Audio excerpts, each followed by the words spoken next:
pô, já deveria, enfim, os advogados acho que sabem tudo, eu não fazia ideia do que estava acontecendo, eu tenho certeza que vocês também não sabem. Posso dizer que a gente tem em conta de que a reforma trabalhista ela vem para acabar com o direito dos trabalhadores, vem, mas na minha opinião ela vem fundamentalmente para destruir o movimento sindical. E aí nós temos que estar ligado nisso.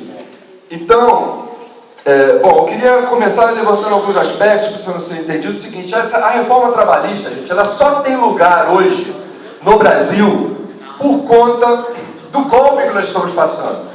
Né? Se nós não tivéssemos um momento de afronta literal ao Estado Democrático de Direito, que é o básico da democracia, que é o respeito às leis, que é o respeito à tramitação normal da legislação, etc., ela não estaria em curso.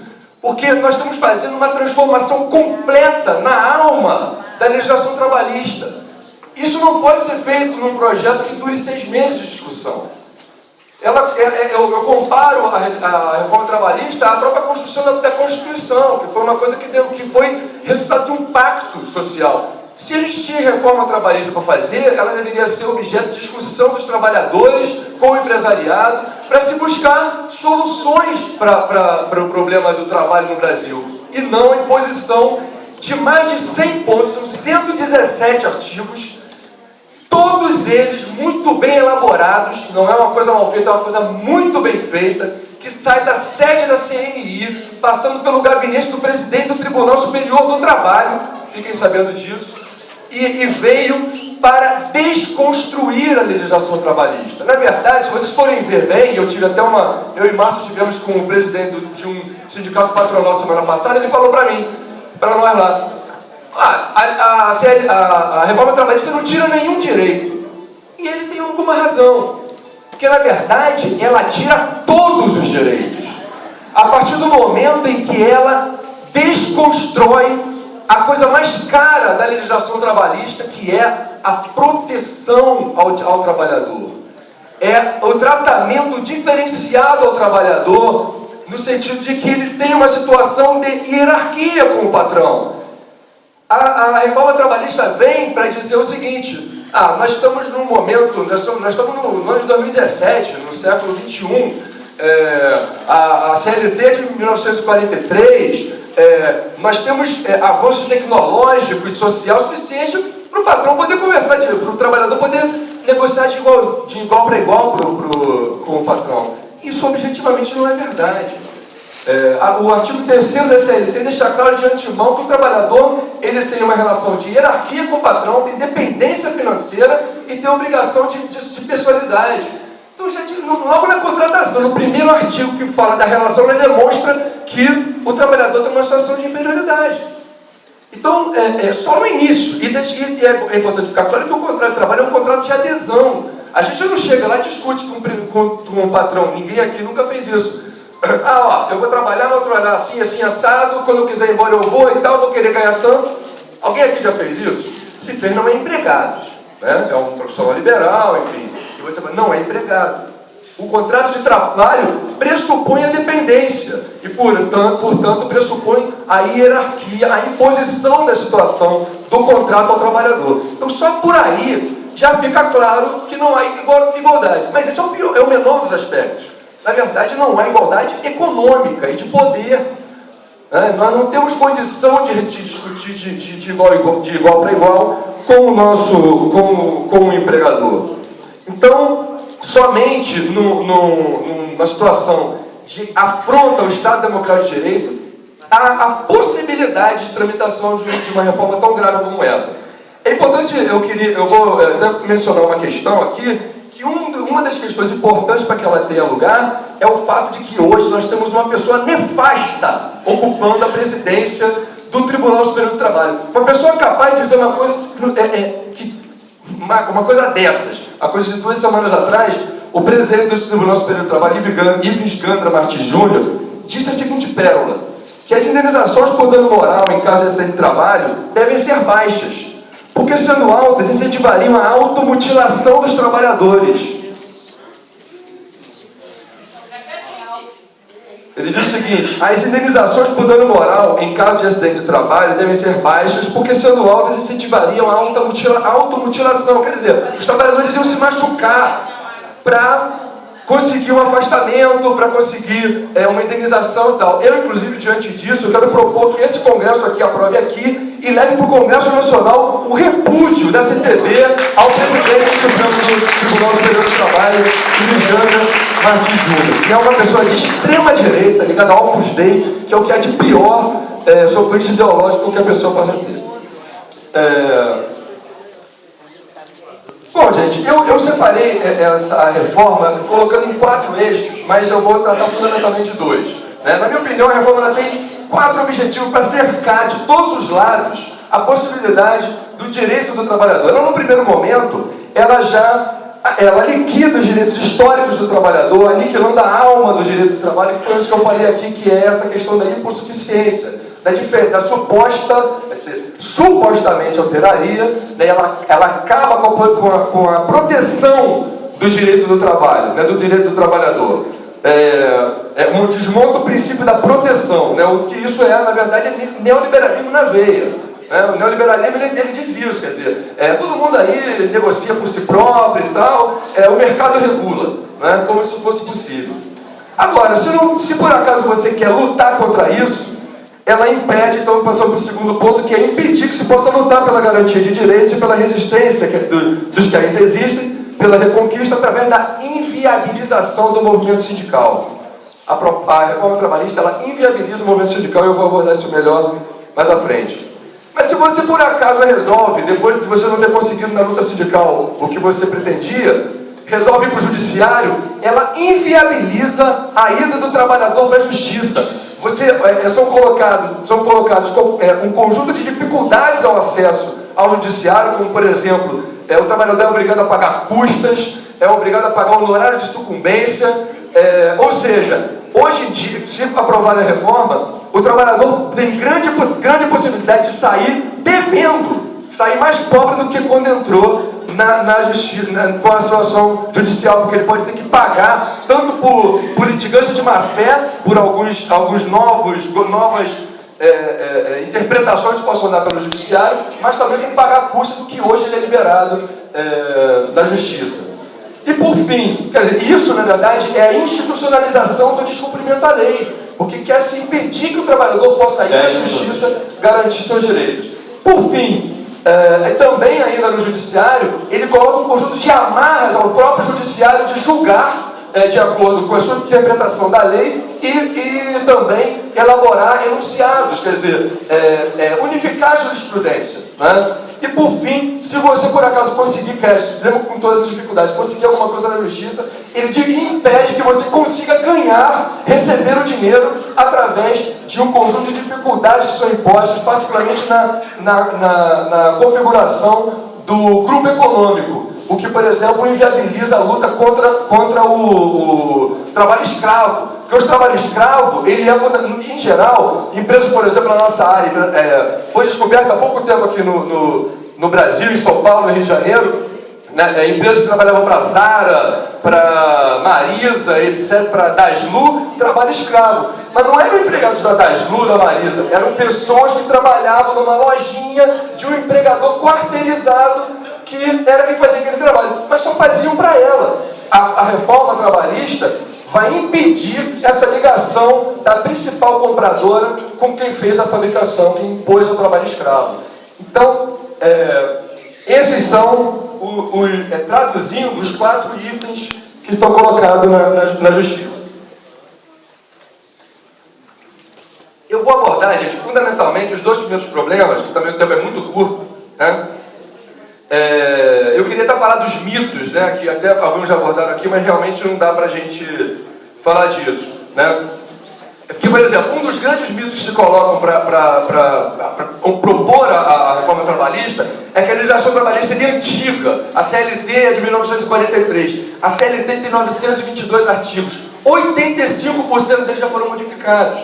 Então isso é uma balela, né? Essa história, o próprio Batista falou aqui, a CLT é resultado da Carta del Lavoro, que era uma carta fascista lá da Itália. A Carta da Lavoura tem 30 artigos, a CLT tem 922. Não tem nada a ver com a Carta da Lavoura ou a CLT. A CLT é objeto da ebulição histórica de movimentação dos trabalhadores no início do século passado. Não tem nada a ver com fascismo, pelo contrário. Ela veio exatamente para regular, para segurar aquela movimentação dos trabalhadores que estava em curso naquele momento, né?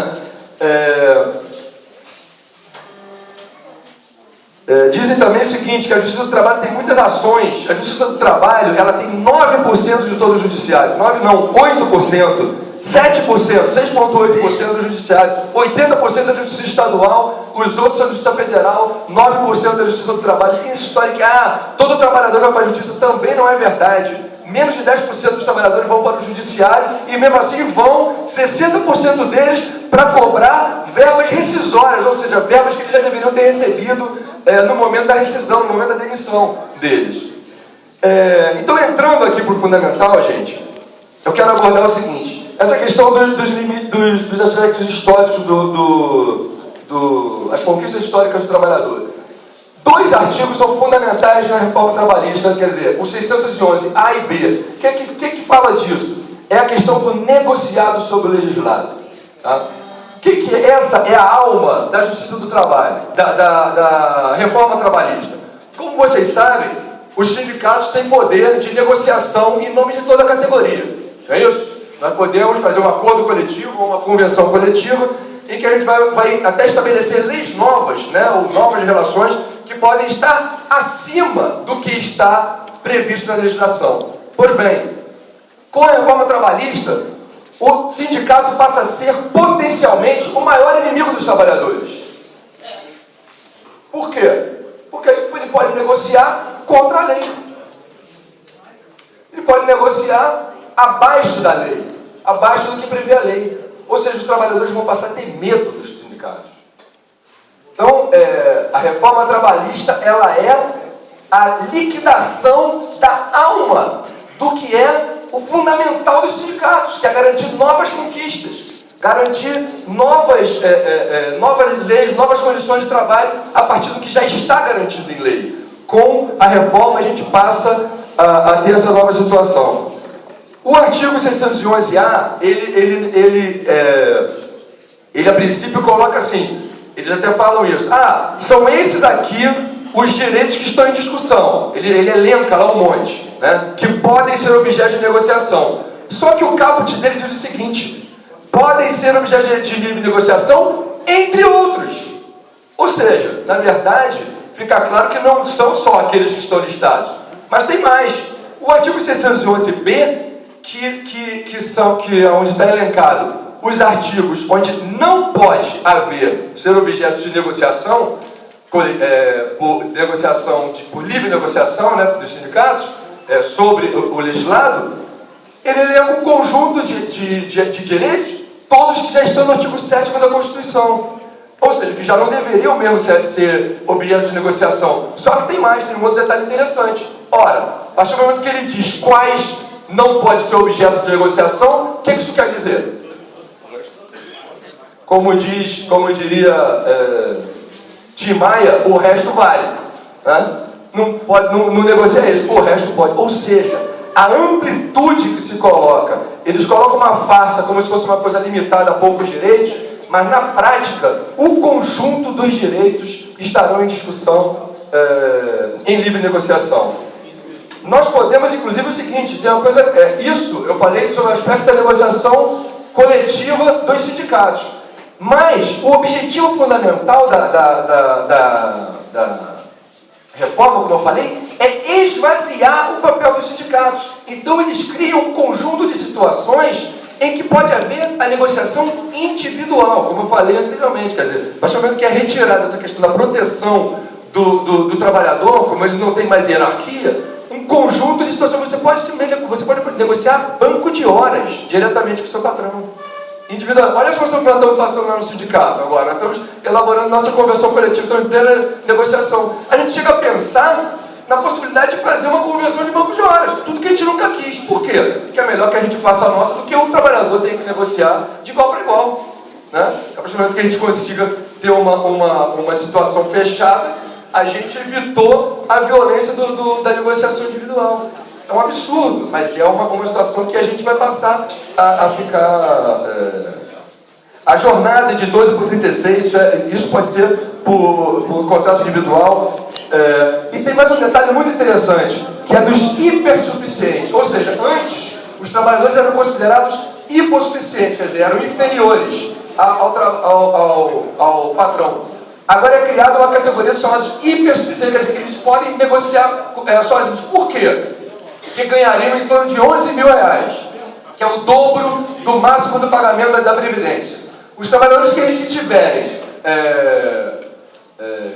terceiro grau, né, uma formação acadêmica, e ganharem mais de 11 mil reais, poderão negociar qualquer direito por livre negociação. Vou dar um exemplo rápido do bancário. O bancário do Banco do Brasil, ele entra um concurso ganhando em torno de R$3.500, tá? Se ele chega a gerente, me corrijam os bancários, ele pode chegar a 11 mil reais. Né? Ele chega a 11 mil reais, né? Ele pode passar disso até, dependendo, ele pode até dobrar isso. Esse cara, o gerente do Banco do Brasil, ele é uma das pessoas mais assediadas moralmente do país. Por quê? Porque ele sai do padrão de R$3.500, que já é razoável, mas não, enfim, e passa para um padrão de 10, 15, 20. Se ele não atender aquelas exigências do patrão, ele volta para R$3.500. E ele é extremamente assediado. E assediado a fazer o quê? A assediar também. Entendeu? Então, olha aí essa situação de um gerente. Entendeu? Gente, hoje o gerente geral de um banco não tem poder nenhum. Isso eu sei porque eu fui advogado de sindicato de bancários também. Entendeu? Então, essa situação de você ganhar mais não quer dizer nada com relação à sua situação de hipossuficiência com o seu patrão. Agora, já é retirado do âmbito do sindicato a negociação em nome desse cara. Né? Ou seja, mais uma situação de esvaziamento. Eu estou falando tudo isso, gente, porque é o seguinte, muita gente está achando que o ataque aos sindicatos é o problema do imposto sindical. É também, mas não é o único. A gente acha que o problema da reforma trabalhista contra os sindicatos é porque não vai ter mais imposto sindical. Não é isso, é muito mais do que isso. É isso também, mas é muito mais do que isso. Outra, 20 minutos. só para dar mais alguns exemplos relativos aos sindicatos. É prevista a formação de uma comissão de empregados por empresa. Os trabalhadores vão poder eleger, a partir do número X de empregados de uma empresa, uma comissão de empregados para negociar com a empresa. A gente, a princípio, isso era tudo que a gente queria, né? O delegado sindical, não é? Só que esse cara não vai ter estabilidade no emprego, entendeu? E todas as atribuições que são dadas para ele são exatamente de quê? De negociação em nome dos trabalhadores, de buscar a relação com o empregador, ou seja, vocês estão garantindo com isso eleger o capitão do mato. O cara que vai dar chicotada nos trabalhadores. Acredito, inclusive, que se souber tipo de eleição dentro das empresas, os sindicatos devem arrumar um jeito que não aconteçam. Nós temos que ser contra a eleição esse papel dos sindicatos. Já tem um detalhe muito interessante. A lei espertamente prevê que é vedada a participação dos sindicatos na eleição desses representantes. Gente, enfim, tem um trilhão de coisas para falar. Deixa eu só ver se eu falo só mais de 2 ou 3 aqui. Correndo. Muito. Sim, o fim da homologação. Não vai ter mais homologação dos sindicatos. Sabe o que isso quer dizer? Eu sou advogado do Sindicato dos Comerciários lá do Rio. Muitos trabalhadores vão pela primeira vez no sindicato no momento da homologação. Ou seja, e como lá nós temos uma rotatividade muito grande, muitas vezes aquele cara vai voltar para a categoria. Então era uma oportunidade, às vezes até de você sindicalizar aquele cara, né? Ou ter um material na mão dele, ou mostrar o que o sindicato está fazendo. E mais, e fiscalizar a homologação. Lá no nosso sindicato, as homologações da Via Varejo, a Via Varejo é a segunda maior litigante do Brasil na Justiça do Trabalho, ou seja, é a segunda empresa que mais descumpre a legislação e tem processos contra ela. De um tempo para cá, quando teve mudança no RH deles, 100%, isso não é exagero, 100% das homologações da Via Varejo, que não é uma padaria, não é uma quinquilharia, não é uma loja de esquina, estão erradas. Entendeu? Via Varejo é Casa Bahia e Ponto Frio. Tá? Temos diretores, inclusive, nessas empresas. Ou seja, acho que o movimento sindical precisa estar ligado no que é a reforma trabalhista em todos os seus aspectos. Mais uma vez, eu digo que a gente podia falar 10 vezes mais aqui sobre isso. Porque o objetivo fundamental é tirar o trabalhador de dentro do sindicato, esvaziar o papel do sindicato. E aí o golpe de misericórdia o fim do imposto sindical, o fim da negociação da contribuição associativa e, por fim, que também acho que é uma das cerejas do bolo, o fim da ultratividade. Por quê? O fim da ultratividade, você sabe o que é. Quer dizer, você acabou o prazo daquela convenção, você vai voltar a estaca zero. Né? Você não vai poder ter aqueles direitos já garantidos e começar a negociação coletiva com aqueles garantidos. Você vai para a estaca zero. Isso está na convenção. E mais terceirização também tira os trabalhadores da categoria, etc. Ou seja, o movimento sindical precisa se mobilizar e visitar os senadores, fazer pressão, porque o que vem por aí é o fim do movimento sindical como um todo, é o esvaziamento do papel dos sindicatos na sociedade. Então nós precisamos muito estar ligado nesse grande problema que nós vamos abordar, que é, na verdade, o objetivo de desarmar a ação política dos trabalhadores na defesa dos seus direitos. Falou? Um abraço, gente. Boa sorte.